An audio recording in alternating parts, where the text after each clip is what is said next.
After more than 6 years on the run and hiding out in another country, a man accused of killing a little boy in Clovis is back in New Mexico. Noé Torres landed at the Sunport yesterday afternoon. He's expected to face a judge for his first appearance this morning in Clovis.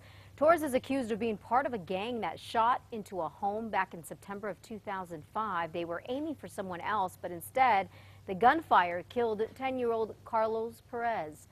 One of the other men convicted of killing the 10-year-old, Edward Salas, escaped from jail a few years ago.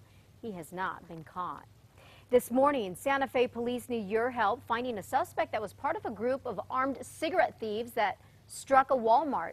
Look at the surveillance video right here that we got from police. Cops say 4 people walked into the Walmart on Cerrillos Road around 4 a.m. yesterday. They attempted to take off with about $300 worth of cigarettes. Now, a security guard confronts them. That's when police says that one guy, Gabriel Martinez, takes out a gun and hits the guard in the head.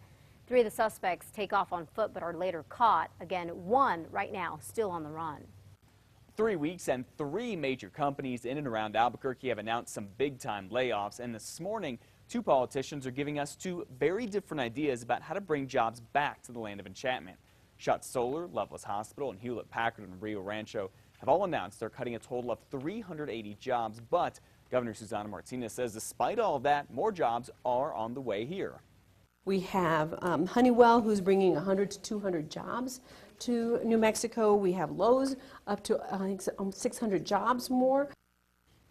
But Governor Martinez says the state needs to cut regulations and taxes to get more companies and more jobs here. However, State Senator Jerry Ortiz-Pino points out that Schott Solar got huge incentives and is still closing its plant here.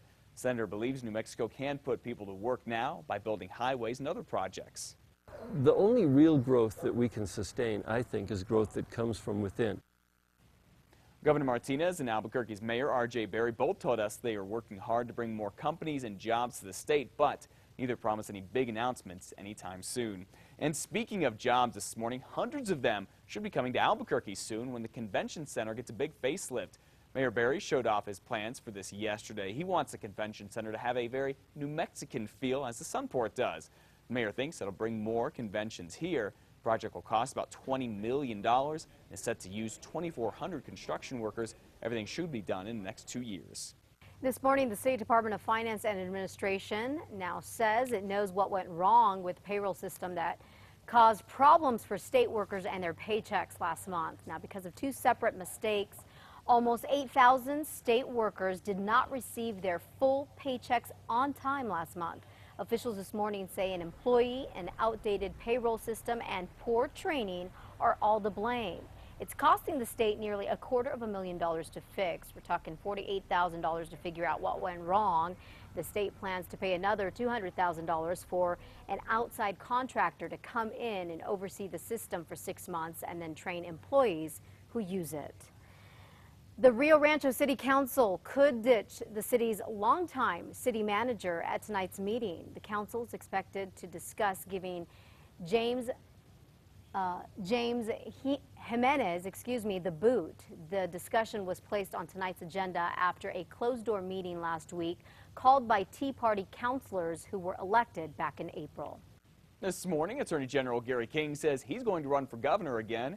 King told the radio station yesterday that he has already created a campaign committee and will run for governor in 2 years. Gary King is Bruce King's son, and Bruce was governor here in New Mexico longer than anyone else. Gary ran for governor in 1998 and 2002, but lost both times. You're looking to snag some great deals this morning? Well, we just got a hold of a list of 5 things that you can usually get for a really good sale price here in July. So looking forward to this story. Our News 13's David Romero is working on the story this morning. David, what kind of things are we talking about here? Elizabeth, lots of different things. In fact, everything from swimsuits to computers, but let's start with travel. If you haven't booked a summer trip just yet, now is the time to. You can get great deals to somewhere as close as Vegas or as far away as the Florida Keys. The key here is people want to avoid the heat. Now, lots of hotels also slash their prices now. July is a great time to buy new furniture. Stores get new stuff in August and they need to make room for it.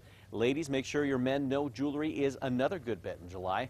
The stores usually don't sell a lot in the summer, and they're often ready to make a deal. Now, your kids need a computer for the fall. Now's a great time to buy one.